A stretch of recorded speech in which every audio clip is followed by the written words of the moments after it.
Spéculer, ceci est mon corps. Bonjour. Près de 123% d'augmentation. C'est la courbe ascendante qu'a connue l'indice des prix des produits alimentaires entre 2000 et 2014. Entre 2000 et 2011, les trois principales céréales, blé, maïs et riz, ont vu leur prix grimper de 150%. Du coup, rien qu'en 2008, 100 millions de personnes supplémentaires ont souffert de la famine face à des prix rendant ces denrées de base inaccessibles. Les prix des produits alimentaires bruts, comme les céréales, ont toujours été fluctuants. Une météo capricieuse, une instabilité politique, une mauvaise récolte, d'un coup, l'offre et la demande sont déséquilibrées et les prix varient. Mais ils n'ont jamais autant varié qu'aujourd'hui. Certains négociants ont eu les yeux plus gros que le ventre. En 1937, la bourse de Chicago, la plus célèbre place boursière des matières premières, force le géant Cargill à vendre une partie de ses contrats sur le maïs. Il en aura acheté une grande quantité pour faire monter les prix, provoquant du même coup une potentielle pénurie. Que voulez-vous? Avec un marché mondialisé, les risques pour les négociants sont gros. Le café, par exemple, est la matière première agricole la plus négociée au monde.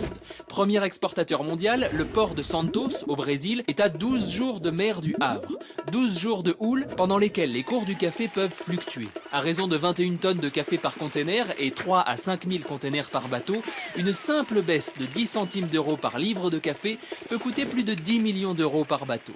Mais dans les années 1980, de nouveaux acteurs financiers vont entrer dans la danse. Suite à une série de dérégulations, les matières premières deviennent accessibles aux banques et aux fonds d'investissement. Ça tombe bien, le risque, c'est justement leur business. Ces nouveaux venus créent des paniers rassemblant les denrées les plus rentables, aussi appelés indices. Comme la banque Goldman Sachs qui développe l'indice GSCI en 1991, récupéré depuis par l'agence Standard & Poor's. Et quand la bulle Internet éclate en 2000 ou que survient la crise des subprimes en 2008, ces paniers de matières premières attirent le chaland en manque de spéculation.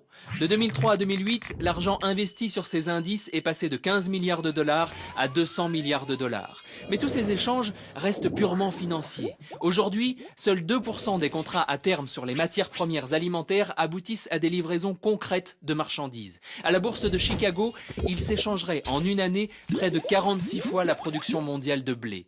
Quand l'arrivée massive de ces spéculateurs coïncide avec une baisse réelle des récoltes, comme en 2008, la hausse des prix de ces denrées, elle, n'a rien de virtuel.